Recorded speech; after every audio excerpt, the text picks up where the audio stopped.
এসবের অভিজ্ঞতার কথা বলেন। আচ্ছা, এগুলো কি সত্যি? কিশোরী, তুমি ঠাকুরমশাইকে বিরক্ত করো না তো, নয়তো ঠাকুরমশাইয়ের ঝুলির আর কোনো নতুন গল্প পাবে না। এই তোমাদের মতন নতুন যুগের মানুষদের সব কিছু অবিশ্বাস বা নিয়ম ভেঙে ফেলার নেশা যে নতুন বিপদ ডেকে আনে, সে তো আমি আমার পূর্ব অভিজ্ঞতাতেই দেখেছি। সেবার বাড়ির কাউকে কিছু না জানিয়ে পুরুলিয়ার রুক্ষ অঞ্চলের দিকে হাঁটতে হাঁটতে বনদেওরা নামে এক অঞ্চলে পৌঁছেছিলাম। একেবারে বন জঙ্গল বেষ্টিত এক ছোট্ট গ্রাম। সেখানকার মানুষদের আপ্যায়ন ছিল মনোমুগ্ধকর। সেখানে প্রথম মন্দিরের চাতালে রাত কাটিয়েছিলাম। পরদিন আবার অন্যত্র রওনা হব এই ভেবে। পরদিন ভোরে যখন ঘুম ভাঙলো, দেখি আরে বংশী, কোথায় চলে গেলি? আমার কি সর্বনা হলো ভগবান! আবার এক মৃত্যু। আমাদের ভীষণ ভয় করছে। এবার কি আমাদের এই অঞ্চল ছেড়ে চলে যেতে হবে? কি সর্বনাশের খেলা শুরু হয়েছে আমাদের অঞ্চলে! কত করে বলেছিল ওরে যাস নে, শুনলে আমার কথা, শুধু প্রাণ হারাতে হলো। কান্নাকাটির আওয়াজ শুনে সেখানে গেলাম। গিয়ে দেখি 20-22 বছরের এক তরতাজা যুবকের মৃতদেহ খাটে শোয়ানো আছে। তাকে ঘিরে রয়েছে গ্রামবাসীরা। তাদের মধ্যের কথা শুনে এটুকু বুঝলাম যে মৃত্যু কোনো রোগের কারণে ঘটেনি। কৌতূহলবশত তাদের জিজ্ঞাসা করি, কি হয়েছে, একটু খুলে বলবেন আমাকে? আপনি কে? এই অঞ্চলে তো আগে আপনাকে দেখিনি। আমি এক সাধারণ সাধক বলতে পারেন। বিভিন্ন অঞ্চলে ঘুরে বেড়াই। আমার নাম তারানাথ তান্ত্রিক। আর বলবেন না, তরতাজা ছেলেটার প্রাণটা চলে গেল। কেন জানি না আমার ষষ্ঠ ইন্দ্রিয় বারবার জানান দিচ্ছিল এ মৃত্যু কোনো স্বাভাবিক মৃত্যু নয়। এই অঞ্চলে প্রবেশ করা থেকেই এক শীতল স্রোত আমার সর্বাঙ্গে বইতে শুরু করেছিল। প্রথমটা তেমন গুরুত্ব না দিলেও এখন যেন মনে হচ্ছে এ অঞ্চলে কোনো কিছুর অশুভ প্রভাব পড়েছে। আমি মোড়ল মশাইকে আবার প্রশ্ন করি, তা এই ছেলেটা কিভাবে মারা গেল? চোখ নাক মুখ দিয়ে রক্ত বেরিয়ে ছটফট করতে করতে মৃত্যুর কোলে ঢলে পড়ল। কি বলছেন কি? এমন কোন রোগের কথা তো আগে শুনিনি। রোগ নয়, রোগ নয়, এ হচ্ছে পাপের শাস্তি। সব নতুন শিক্ষিত ছেলে কোনো বারণ শোনে না, কোনো নিয়ম মানে না। সব নিয়ম ভাঙা যে এত সহজ নয় সেটা ওদের কে বোঝাবে। তাই শেষে প্রাণটা দিতে হলো। কিছুক্ষণ পর তারা তাদের বিশেষ নিয়ম আচার শেষ করে বংশীকে নিয়ে গেল শেষকৃত্যের জন্য।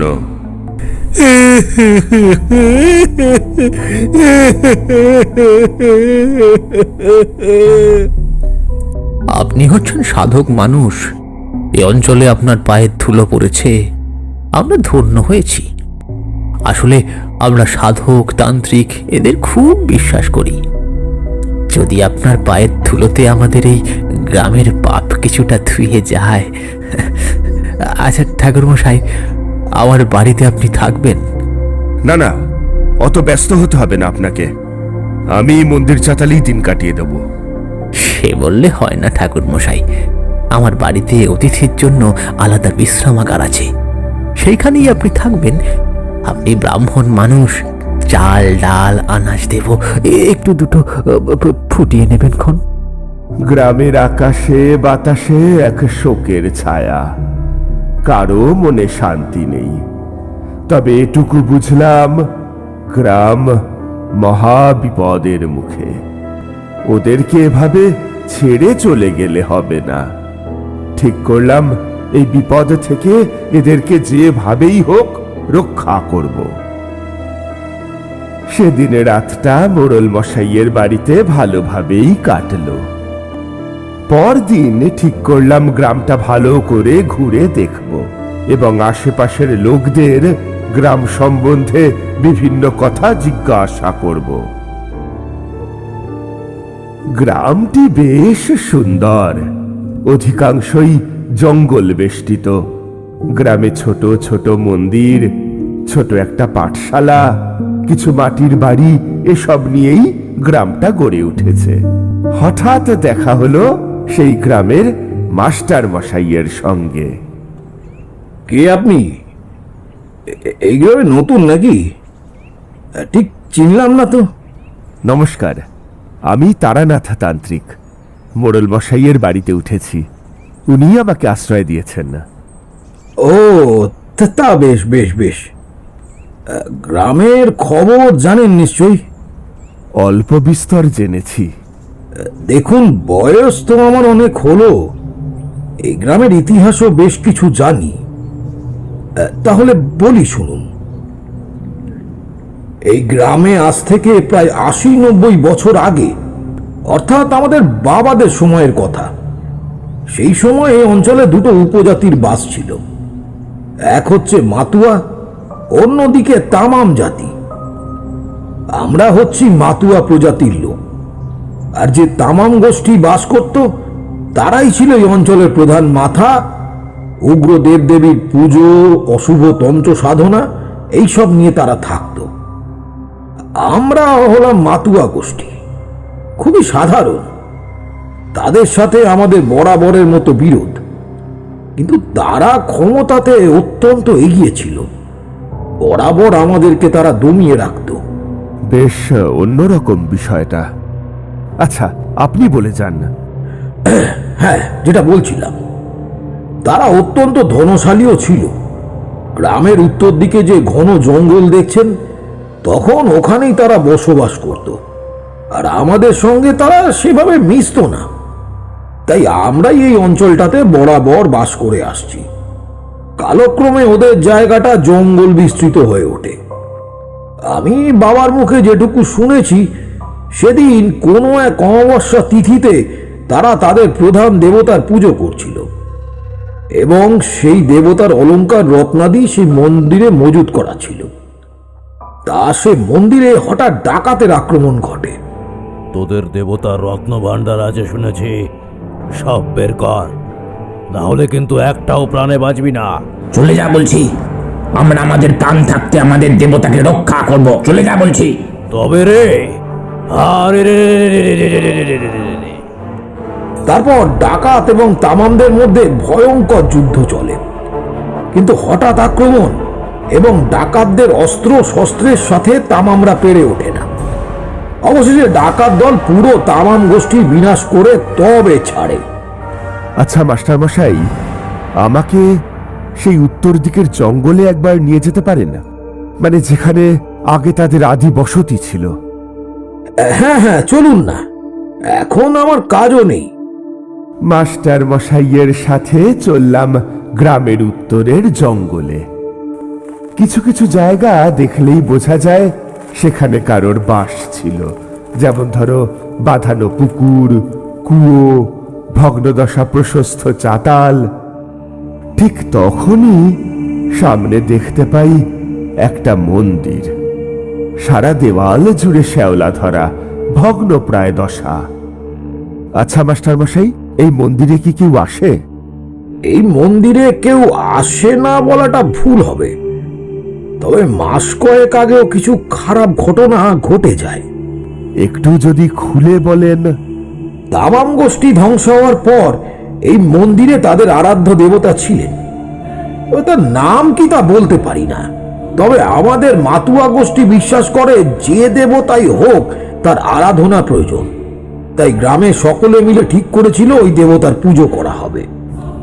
তাহলে আপনারা পুজো শুরু করেছিলেন?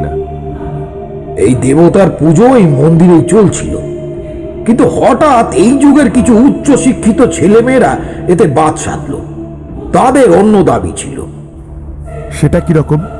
তাহলে বলি, কাল যে ছেলেটা মারা গেল, ওই বংশী, তার সঙ্গে আরো 4 জন ছেলে আছে। তারা সবাই উচ্চশিক্ষিত, কলেজে পড়া ছেলে। বাইরের জগতের সঙ্গে পা মিলিয়ে চলছে, উন্নত হচ্ছে। তা একদিন তাদের মধ্যে একজন বলল, দেখো, যে সম্প্রদায়ের লোকেরা আমাদের চিরকাল অচ্ছুত করে রেখেছে, আমরা তাদের দেবতার পুজো করছি। কেন করব? আমাদের তো মান সম্মান থাকা উচিত।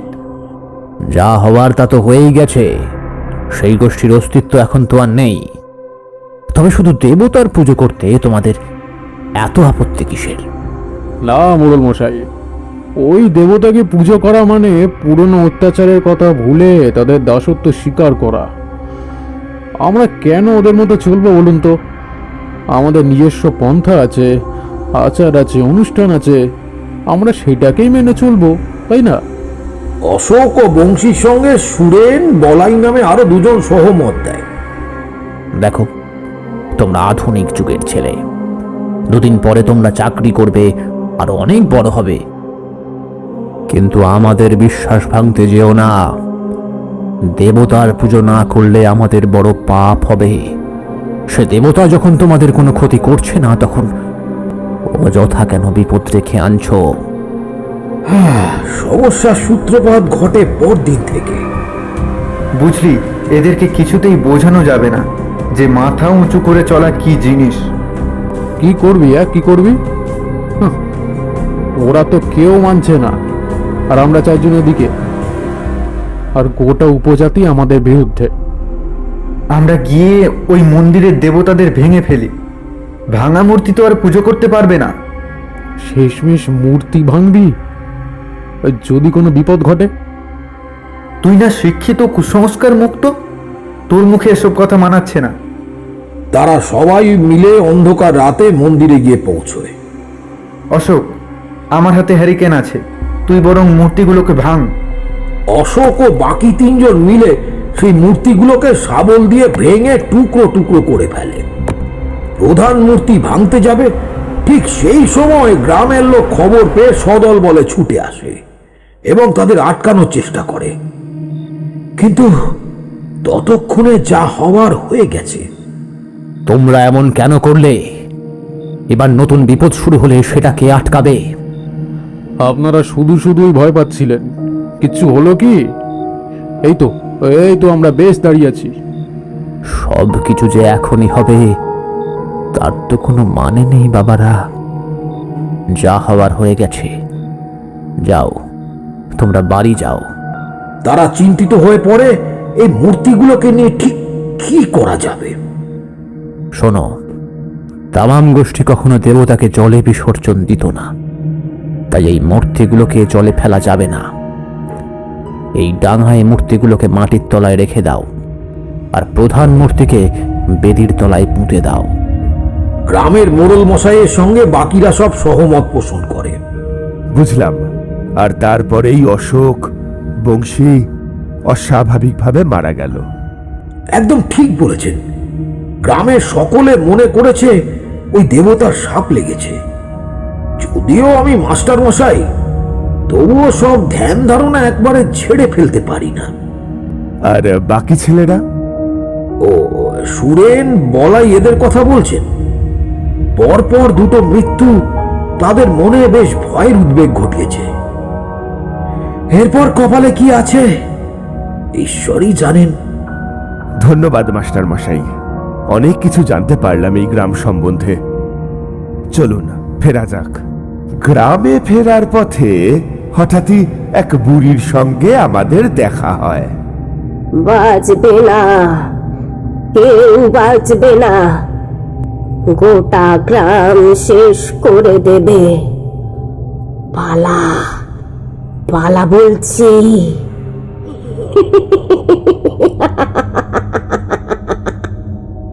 মাস্টার মশাই, কে উনি? ওর কথা ছাড়ুন, ও এখানকার এক পাগল বুড়ি, ধানু বুড়ি বলেই ডাকে সবাই। স্বামী হারানোর পর ওর মানসিক ভারসাম্য চলে গেছে।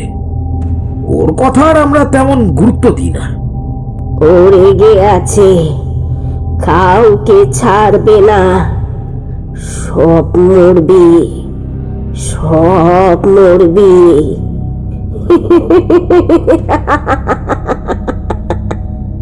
বুড়ি কিছুক্ষণ পর হাসতে হাসতে অন্যত্র চলে গেলেন। মাস্টার মশাইয়ের সাথে বেশ আলাপচারিতা হওয়ার পর আমরা দুজনেই বাড়ি ফিরলাম। সেদিন সন্ধেবেলায় মোড়ল মশাইয়ের স্ত্রী আমাকে এবং মোড়ল মশাইকে 2 পেয়ালা চা দিয়ে গেলেন। চা খেতে খেতেই মোড়ল মশাই বললেন, সুখেনের ছেলে বলাই বেশ অসুস্থ হয়ে পড়েছে, কেমন ছটফট করছে, আর খালি ভয়ের দৃষ্টিতে চারিধারে তাকিয়ে আছে। আমাকে একবার বলাইয়ের বাড়িতে নিয়ে যেতে পারেন? আগে হ্যাঁ পারি ঠাকুর মশাই, চলুন তাহলে যাওয়া যাক। বলাইয়ের বাড়িতে যখন গেলাম তখন তাদের বাড়িতে বেশ কান্নার রোল উঠেছে। বলাই ছটফট করছে, তার চোখ মুখ দিয়ে রক্ত বেরোতে শুরু করেছে। কিছুক্ষণের মধ্যেই বলাই শেষ নিঃশ্বাস ত্যাগ করল। সবটা চোখের সামনে এত তাড়াতাড়ি হয়ে গেল যে আমরা সকলে হতবুদ্ধি হয়ে গেলাম। ভারাক্রান্ত মন নিয়ে মোড়ল মশাইয়ের সাথে সেই বাড়ি থেকে বেরিয়ে এলাম। রাস্তায় আবার দেখা সেই বুড়ির সাথে। আমি বলেছিলাম ও খুব ভয়ঙ্কর, শুনলো আমার কথা, আরো রেগে গেছে। সুখীদের ফিরিয়ে নিয়ে আয় তোরা। দেখ ধনুবুড়ি, তুই এখান থেকে পালা, এখন কারণ মন মেজাজ ভালো নেই, পালা বলছি। পর পর ঘটনাগুলো এমন ভাবে চলতে থাকলো যে আমি কোনোভাবেই বিষয়গুলোকে সাজিয়ে উঠতে পারছিলাম না। তবে কেন জানি না বারবার মনে হচ্ছিল ওই ধানু বুড়ির বলা কথাগুলো নিতান্তই পাগলামি নয়, তার কথার কোনো গভীর রহস্য আছে। সে এমন কিছু দেখেছিল বা তার সঙ্গে ঘটেছিল যার জন্য সে মানসিক ভারসাম্য হারিয়েছে। হারুন রাজা ছেড়ে গে করবে খালি মায়ের কোল। সখীরা সব হারিয়ে গেছে, সবাইকে ডেকে তোল।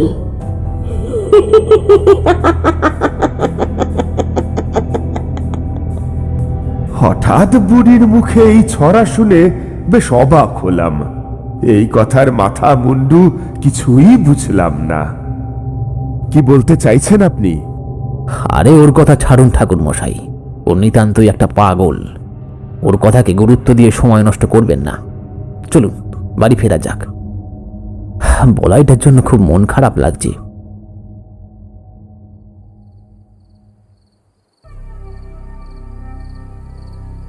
হে দেবী মা, তুমি আমাকে পথ বলে দাও। এই ছোট ছোট ছেলেগুলো এইভাবে প্রাণ হারাচ্ছে, মা বাবার কোল খালি হচ্ছে, পথ দেখাও মা। তারানাথ, এই গ্রাম মহাপাপ করেছে, উগ্রচণ্ডা দেবীর অপমান হয়েছে।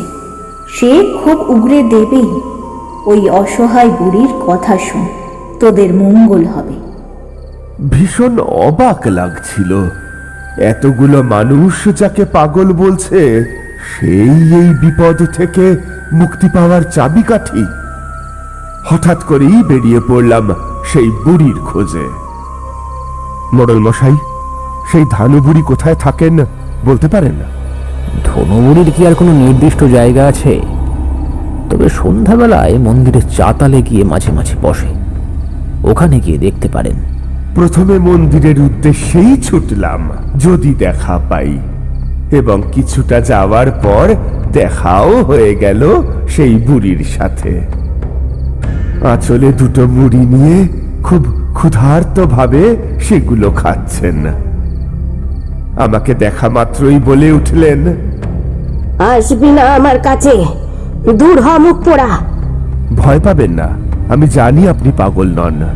আপনি কিছু একটা দেখে খুব ভয় পেয়েছেন। আমাকে বলুন না, সেদিন কি হয়েছিল? সবাইকে বলি, কেউ শোনে না আমার কথা। আমি বিশ্বাস করব, বলুন। আপনাদের সাথে সেদিন কি ঘটেছিল? সেদিন আমি আমার আমার মরদের সাথে কাঠ কাটতে গেছিলাম জঙ্গলে। হঠাৎ মন্দির থেকে একটা সুর ভেসে আসছিল। আমি আমার মরদকে বললাম, যাসনি। ও কথা শোনেনি, চলে গেল মন্দিরে। ওরা আসতে দেরি হচ্ছে দেখে আমি যখন মন্দিরে গেলাম, দেখি মরদ নাক মুখ দিয়ে রক্ত বেরিয়ে পড়ে আছে, আর আর তার দেহটা খুবলে খুবলে খাচ্ছে আরং। আড়ং? আরং খুব রাগী, সবাইকে মেরে ফেলবে। ওর সখীরা তো সব হারিয়ে গেছে। এই বলেই ছুটে পালিয়ে গেলেন তিনি। যখন বাড়ি ফিরলাম তখন রাত হয়ে গেছে। ভাবলাম মোড়ল মশাইয়ের সাথে একবার কথা বলি। তা পাগল বুড়িটা আপনার ঠিক মতো কথার উত্তর দিতে পেরেছে? আচ্ছা মোড়ল মশাই, আড়ং কি? সখীর সাথে মন্দিরের কি সম্পর্ক? এই নাম আপনি জানলেন কি করে? আড়ংয়ের নাম তামাং গোষ্ঠী ছাড়া তো কারোর জানার কথা নয় ঠাকুর মশাই। আর দেরি করবেন না, বড় সড় দুর্ঘটনা ঘটার আগে আমাকে সবকিছু বলুন। আমার মা ছিলেন তামাং গোষ্ঠীর মহিলা। তিনি আমার বাবাকে বিয়ে করার পর সে অনেক ঝামেলা হয়েছিল, সেসব কথা অন্য। আমার মায়ের মুখে শুনেছিলাম আড়ং হচ্ছে তামাম জাতির সর্বপ্রধান উগ্র দেবী। তার নাকি সখীও ছিল। আমি এ নাম কোনোদিন মুখে আনিনি, গ্রামের কেউ জানে না এ বিষয়ে। পেয়েছি, সবটা জলের মতন পরিষ্কার এখন আমার কাছে। মোড়ল মশাই, বড় সড় বিপদ ঘটার আগে এখনই চলুন সেই মন্দিরে। এই এত রাত্রে? কেন, কাল গেলে হবে না? না, কালকে মৌনী অমাবস্যা, হিসেব মতো আড়ংয়ের জেগে ওঠার দিন। না, আমাকে দেখান কোথায় আপনারা সেই মূর্তিগুলো পুঁতে রেখেছিলেন। এই মন্দিরের বেদির তলায় পুঁতে রাখা আছে প্রধান মূর্তিকে। আর বাকি মূর্তিগুলো? সেই ভাঙা মূর্তিগুলো মন্দিরের বিভিন্ন অংশে পুঁতে রাখা আছে। আমি প্রধান বেদির তলাটা খুঁড়ে দেখতে চাই। কি দরকার তারানাথ বাবু, ছেড়ে দিন না, কাল সকালে হবে। কালকে আমি বিশেষ যজ্ঞের আয়োজন করব এই মন্দিরে, তাই সেই মূর্তিকে দেখা অত্যন্ত জরুরি। মোড়ল মশাইয়ের কথা না শুনে আমি প্রধান বেদির তলাটা খুঁড়তে লাগলাম। এক হাত খোঁড়ার পরেই পেয়ে গেলাম সেই মূর্তি। মূর্তি দেখে আমার সর্বাঙ্গ শরীর ভয় কেঁপে উঠল, যেন সেই আড়ং দেবতা আমার দিকে জল জল করে তাকিয়ে আছেন। তার চোখে মুখে রক্তের ছাপ, যেন গিলে খাবেন। মূর্তিটি নেওয়ার পরেই আমার সারা শরীর তীব্র উত্তপ্ত হয়ে উঠল। ভয়ে আমি মূর্তিটা আবার সেখানে নামিয়ে রেখে দিই। অদ্ভুত বিষয়, মূর্তি তো এমন দেখতে ছিল না, খুব সাধারণ ছিল। এইরকম উগ্ররূপ তো আমরা কখনো দেখিনি। চোখ মুখে রক্তের ছাপ, এ কিসের ইঙ্গিত? আমি মোড়ল মশাইকে নিয়ে তৎক্ষণাৎ বাড়ির উদ্দেশ্যে ফিরলাম, কিন্তু আমার শরীর তখনও বেশ উত্তপ্ত, রক্তচাপ বহুগুণ বেড়ে গেছে। আপনি বড় ভুল করলেন তারানাথ বাবু, মূর্তিটাকে না ছুঁলেই পারতেন। গ্রামে যেখানে 3টে ছেলে পরপর মারা গেছে, সেখানে এটা করা আপনার একদম উচিত হয়নি। মোড়ল মশাইয়ের কথার উত্তর দেওয়ার আগেই আমি সংজ্ঞাহীন হয়ে পড়লাম।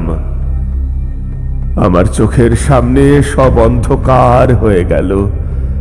দেখি আমার আরাধ্যা দেবী মাতু পাগলির চরণতলে আমি পড়ে আছি। মা আমার মাথায় হাত বোলাচ্ছেন। তারানাথ, তোর কোনো চিন্তা নেই, তোর মা তোর সাথে আছে, কেউ তোর কোনো ক্ষতি করতে পারবে না, সব ঠিক হয়ে যাবে।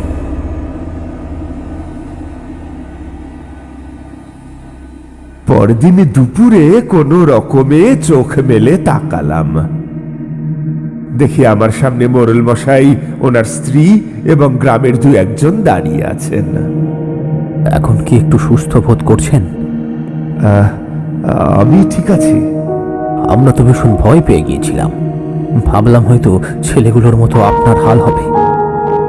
হঠাৎ দেখি ধনুবুড়ি আপনার কাছে এসে আপনার মাথায় হাত বোলাতে থাকে। আমরা আর বারণ করিনি তাকে। তারপর আবার হাসতে হাসতে কোথায় চলে গেল। তারপর থেকে যদিও আপনার শরীরের উত্তাপ কমেছে এবং রক্তক্ষরণটা বন্ধ হয়েছে। স্বয়ং মা এসেছিলেন? শুধু একটা কথাই বুঝতে পারছি না, এই মূর্তির এমন ভয়ঙ্কর রূপ কিভাবে হলো। মূর্তিটা যেদিন প্রথম মাটির তলায় পুঁতে রাখা হয় তখন তো এমন ছিল না। আরং জেগে উঠেছেন। সখীদের ছাড়া তিনি ভালো নেই, ওনাকে শান্ত করতে হবে। তবে মূর্তিটা ছোঁয়ার পর অনেকেরই মৃত্যু ঘটেছে, শুধু আপনি প্রাণে বেঁচে গেছেন। মোড়ল মশাই, আর বসে থাকলে চলবে না, যা করার আজ রাতেই করতে হবে। মনে রাখবেন, আজকে মৌনী অমাবস্যা, আমি যজ্ঞের আয়োজন করব মন্দিরে। যে যে স্থানে বাকি মূর্তিগুলোকে পুঁতে রাখা হয়েছিল আমাকে দেখিয়ে দেবেন, আমি পুনরায় যজ্ঞ করে তাদের মন্দিরে প্রতিস্থাপিত করব। তবে মনে রাখবেন, ভুলেও মূর্তিগুলোকে ছোবেন না। যখন মন্দিরে পৌঁছলাম তখন পর্যন্ত পরিবেশ শান্তই ছিল। মোড়ল মশাই মন্দিরের চত্বরের বিভিন্ন অংশ চিহ্নিত করে দিলেন, কিন্তু আমি যেই না খোঁড়া শুরু করব ঠিক তখনই আকাশ চিরে বাজ পড়তে শুরু করলো। গাছগুলো একে অপরকে ধাক্কা মেরে ফেলে দেওয়ার উপক্রম করছে, মন্দির যেন ধসে পড়বে। তাড়াতাড়ি করুন, আমার ভীষণ ভয় করছে। এবার না হয় আমাদের প্রাণটাই দিতে হয়। আমি শরীরের সমস্ত বল কাজে লাগিয়ে খুঁড়তে থাকি। অবশেষে 12টা ভাঙা মূর্তি এক এক করে বেদির উপর রাখলাম। তারপর যজ্ঞ শুরু করে প্রধান মূর্তিকে প্রতিস্থাপন করার পালা। মোড়ল মশাই এক কোণে রীতিমতো ঠক ঠক করে কাঁপছেন। ওম চণ্ডাল উগ্ররূপী শক্তিনাশক বিনাশমুখী উগ্রচণ্ডারং সখী বিশ্বজায়া শ্বেতা স্বামিনী। মন্ত্র উচ্চারণের সাথে বাইরের পরিস্থিতি ততই জোরালো হতে শুরু করে, আর গোটা জঙ্গলে কোনো কিছুর উগ্র আওয়াজ ভেসে আসছিল আমাদের কানে। ওটা কিসের আওয়াজ? ওদিকে তেড়ে আসছে মনে হচ্ছে। ভয় পাবেন না, এই সময় ভয় পেলে চলবে না। চোখ বন্ধ করে ঈশ্বরকে ডাকুন। মোড়ল মশাইকে সান্ত্বনা দিলেও বুঝতে পারছিলাম গোটা জঙ্গল জুড়ে একদল ছায়া মন্দিরের দিকে ছুটে আসছে, এক অট্ট হাসি মেশানো ক্রোধের শব্দ করতে করতে।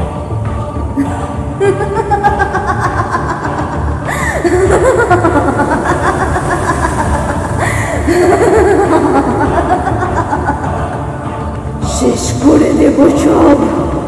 সখীদের ধ্বংস করেছিস তোরা, একটা কেউ ছাড়বো না। যজ্ঞ দ্রুত শেষ করার চেষ্টা করতে থাকি, দ্রুত হচ্ছে মন্ত্রোচ্চারণ। অবশেষে বাধা পেরিয়ে যজ্ঞ সম্পন্ন হলো। 12 সখীকে আরং দেবতার সাথে প্রতিস্থাপিত করা হলো। আশ্চর্য, হঠাৎ কেমন চারিদিক শান্ত হয়ে গেল। বিপদ কেটে গেছে। শুনুন, এই মন্দিরের দরজা চিরকালের মতো বন্ধ করে দেওয়া হবে। এই দেবীর পূজা করার কোনো দরকার নেই। এই মন্দির যেন কেউ কোনোদিন আর না খোলে। আমার কাজ শেষ, এবার আমি আসি। আপনাদের গ্রাম বিপদমুক্ত। ঘটনার শুরু থেকেই আমি আপনার সঙ্গে ছিলাম। আমি দেখেছি কিভাবে আপনি আমাদের প্রাণ বাজি রেখেছেন। এই অভিজ্ঞতা চিরকাল স্মরণে থাকবে। তাদের সবাইকে নমস্কার জানিয়ে আমি অন্য পথে হাঁটা দিলাম।